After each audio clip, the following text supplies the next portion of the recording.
Hello friends, आज फिर एक नया वीडियो लेकर आपके सामने हूँ।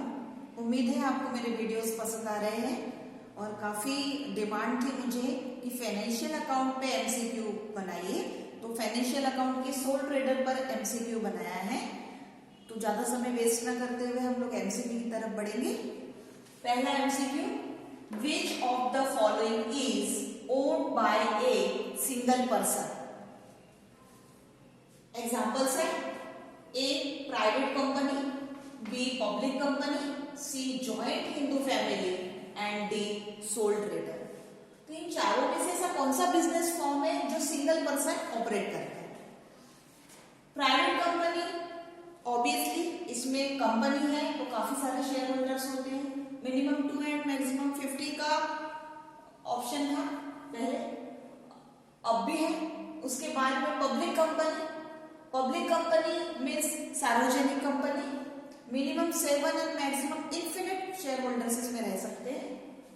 तीसरा है जॉइंट हिंदू फैमिली, इसमें पूरी फैमिली होती है जो फैमिली बिजनेस संभालती है। और उसके बाद में डी ऑप्शन है sole trader, sole means single person. तो सिंगल पर्सन अगर कोई बिजनेस फॉर्म संभालता है वो है सोल ट्रेडर। तो यहाँ पर सही ऑप्शन है sole trader, option D.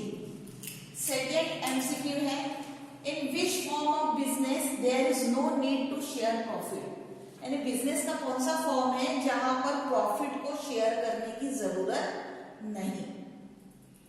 A company, B sole trader, C partnership and D joint Hindu family. Company में जितने भी शेयर होल्डर्स रहते हैं सभी डिविडेंड के तौर पर अपना प्रॉफिट शेयर करते हैं। पार्टनरशिप में मिनिमम 2 पीपल्स रहते हैं और मैक्सिमम बैंकिंग में 10 और वैसे 20 रहते हैं। तो पार्टनरशिप के भी सभी पार्टनर्स अपने प्रॉफिट को शेयर करते हैं।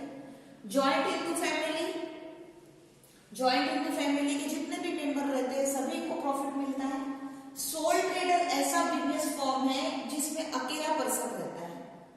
अब ऑब्वियसली अकेला पर्सन है तो उसको किसी और व्यक्ति के साथ, किसी और पर्सन के साथ अपने प्रॉफिट को शेयर करने की जरूरत नहीं है, इसलिए यहां पर सही ऑप्शन है sole trader, option B. Third number का जो एमसीक्यू है उसमें यह बताया गया है, sole proprietorship business owner has.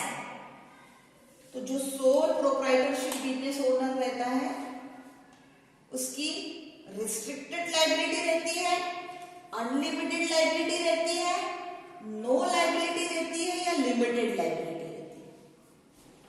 तो मैं यहां पर डायरेक्टली आपको जो उसका सही आंसर है वो बता के एक्सप्लेन करूंगी। सोल प्रोप्राइटरशिप में जो लायबिलिटी रहती है वो अनलिमिटेड रहती है।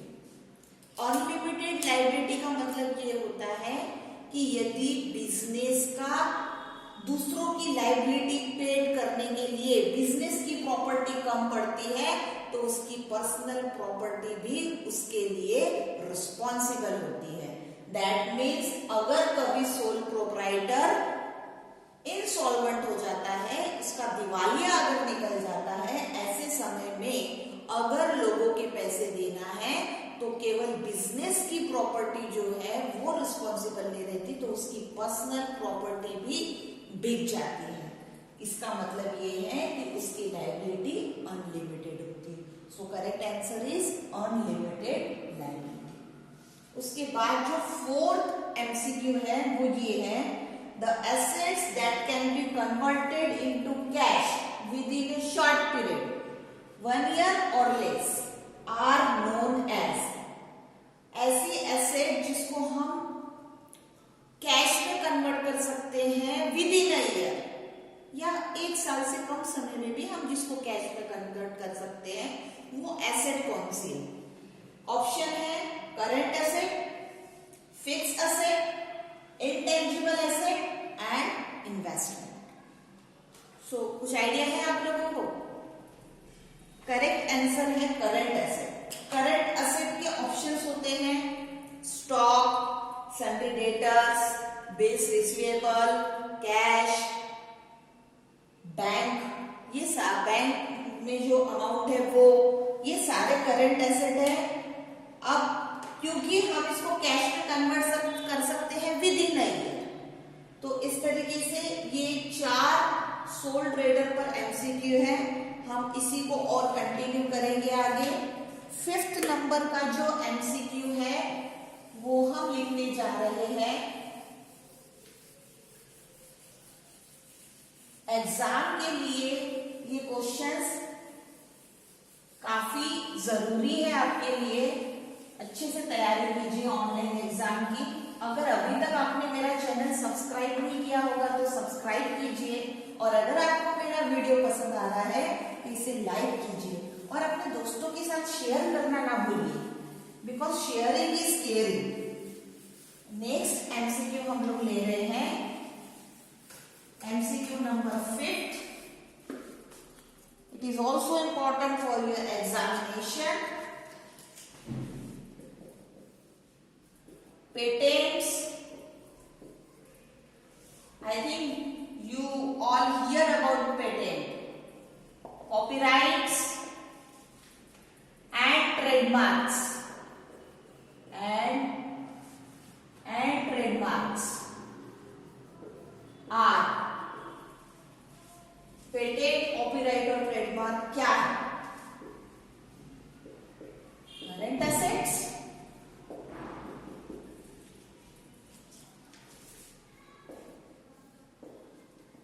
fixed assets, C intangible assets,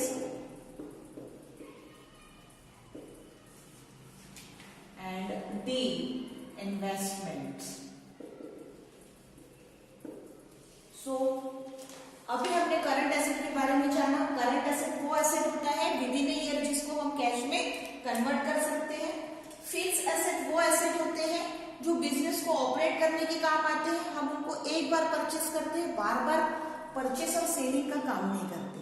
fix asset वो एसेट होता है, for example land, building, plant, machinery, computer, furniture etcetera. अब पेटेंट, कॉपीराइट और ट्रेडमार्क ये क्या है? पेटेंट, कॉपीराइट और ट्रेडमार्क, इन तीनों चीजों का रजिस्ट्रेशन करना होता है रजिस्टर्ड ऑफिसर के पास से। कॉपीराइट मिलता है, पेटेंट मिलता है कि बिजनेसमैन ने जो कुछ भी नया इन्वेंशन किया है।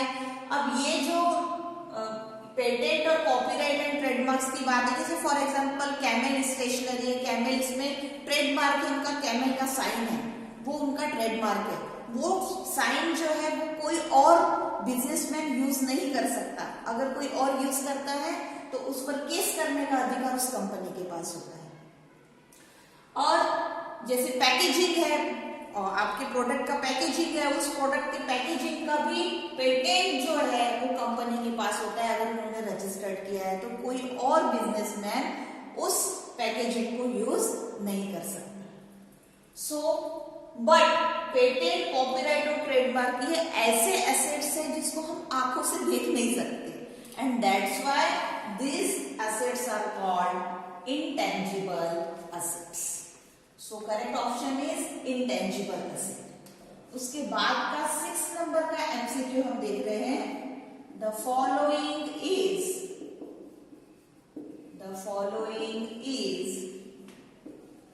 not a type of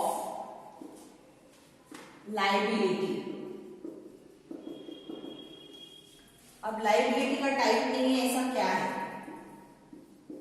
A short term,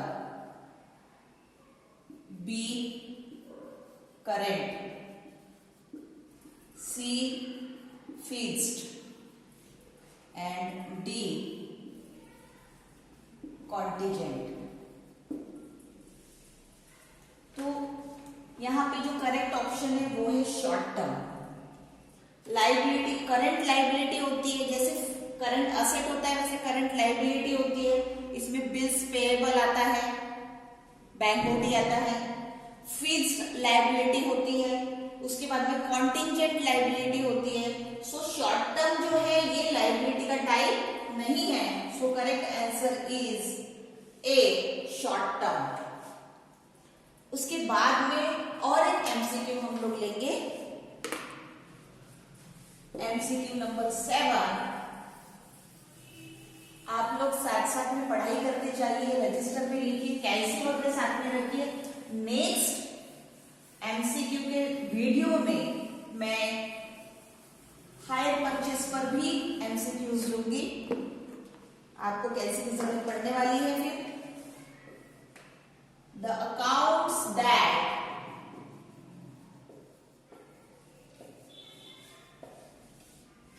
records expenses, gains and losses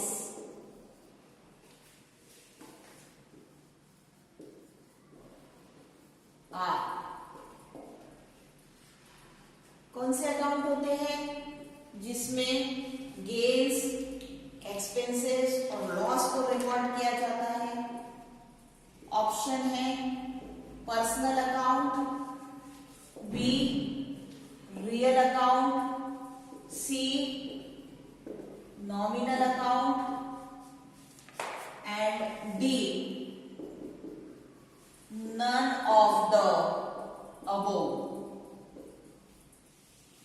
so expenses, gains और लॉसेस के जो अकाउंट होते हैं वो होते हैं nominal account. Personal account person से रिलेटेड होते हैं, A account, B account, Amit account, Rakesh account etcetera. Real account जो होते हैं वो असेट से रिलेटेड होते हैं, जैसे furniture account, cash account, machinery account etcetera. Nominal account जो होते हैं ये अकाउंट होते हैं interest account, rent account, wages account, salary account. All these accounts are related to expenses, gains and losses.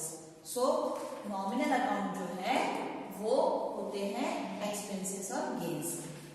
Next MCQ लेंगे।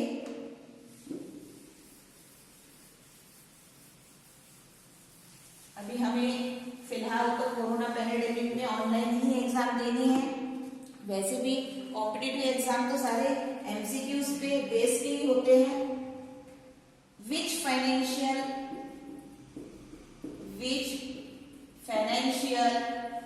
statement displays the revenues and expenses,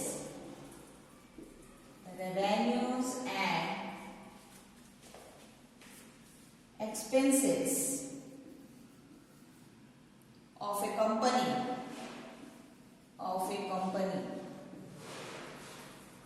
for a period of time,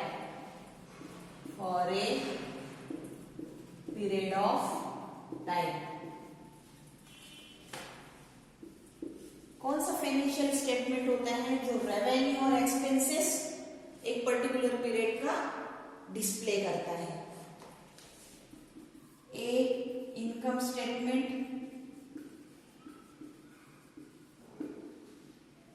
B balance sheet,